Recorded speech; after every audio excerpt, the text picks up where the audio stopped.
Shut off. Find some. There you go.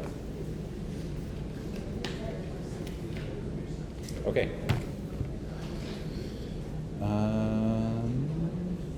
That's not what I want. What do I want? This one. Boom. Okay. Cool. Let's go. So there are several different types of proof. Does anyone remember what some of them are?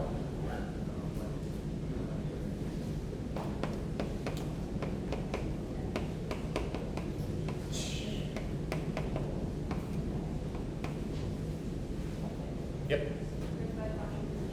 Contradiction, yeah.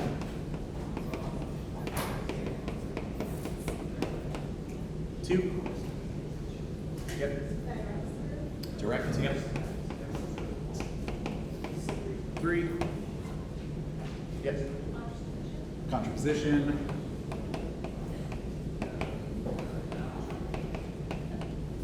And four. There's one more that's kind of easy to forget. Also starts with a CO.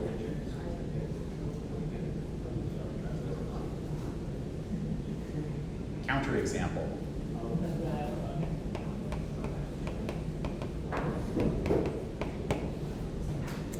Cool. So I'd like to break down these types of proof sort of in a table format here. I'm just going to get rid of some of this. Awesome. Okay. So I'm going to write out a table here. Direct proof, contraposition, and contradiction. And this will be your premises. So what you assume, and then this will be your conclusions. What you want to show. So remember, premises are where we start, conclusions are where we want to end up. If I want to show that P implies Q, what would be my premise for the direct proof? Any idea? Yep. If P, then Q. Yep. So that would be, the premise would be P, so you would assume P, and then you would try to show Q. What about some contraposition? Yep. Not Q, then not P. Yep, not Q, so you would assume not Q, and you would try to show not P. So people always get confused between contraposition and contradiction, because they both start with contra, right? Contraposition, you assume not Q, and you show not P. So for example, if P is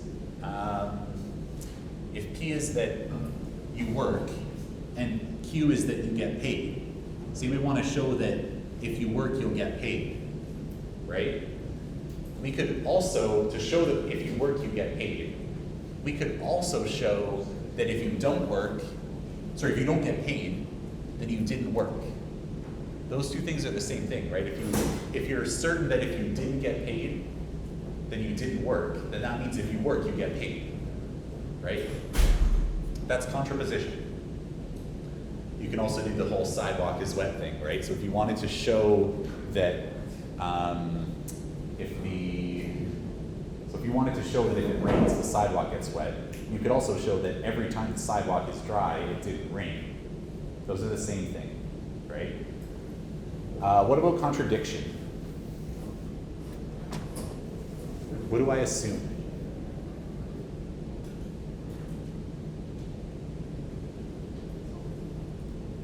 Anyone know? So I assume the opposite of P. Not the opposite of Q. I assume not P. And then I try to show one of two things. Either I try to show P, and that feels weird, doesn't it? If I start by assuming P is false, and then I end up getting to the fact that P is true, then P can't be false. right? Does that make sense? Or start with not P and show that math breaks down. Okay? So, for example, if you wanted to show that like square root of 2 is irrational, you might use contradiction. You might start by assuming that square root of 2 is rational, and then you end up doing a bunch of math and showing that something goes wrong at some point down the line, and math breaks essentially. So one example of how that could happen is like, maybe you assume not P is true, you do a bunch of math, and at the end you figure out that 1 plus 1 equals 3. Well, that's not true. 1 plus 1 does not equal 3. So you've made a contradiction.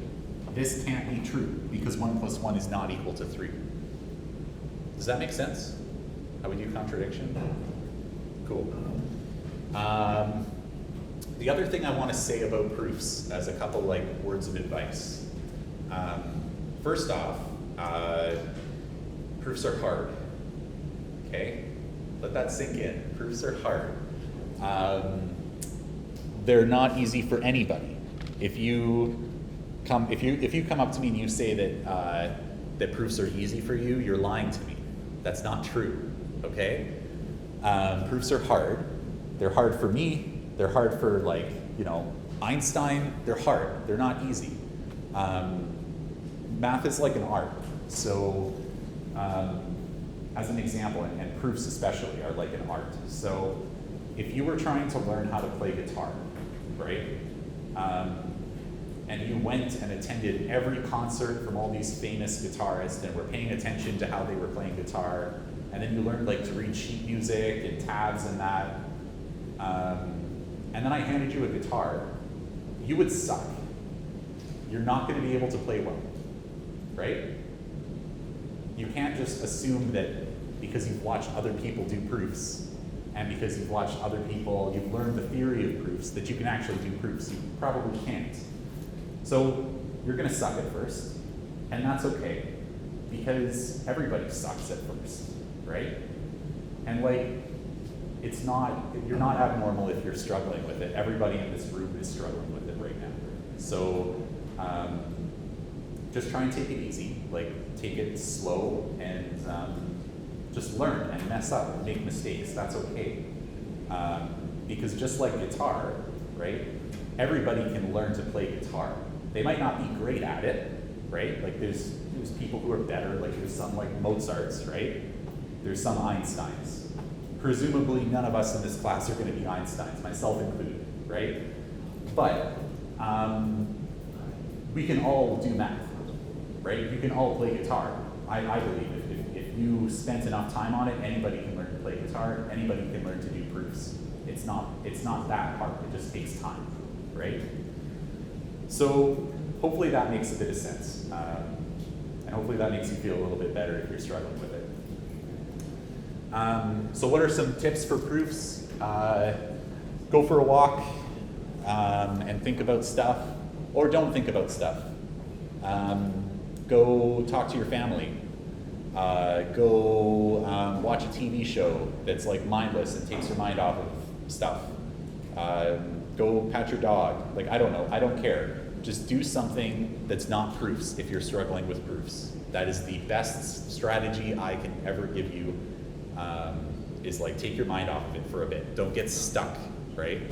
If you're getting stuck, do something else. Come back to it. And if you're asking like, what do you do on an exam? We won't give you that hard of proofs on an exam. We might on quizzes, but we won't on exams. Okay? Any questions about any of that? No? Good.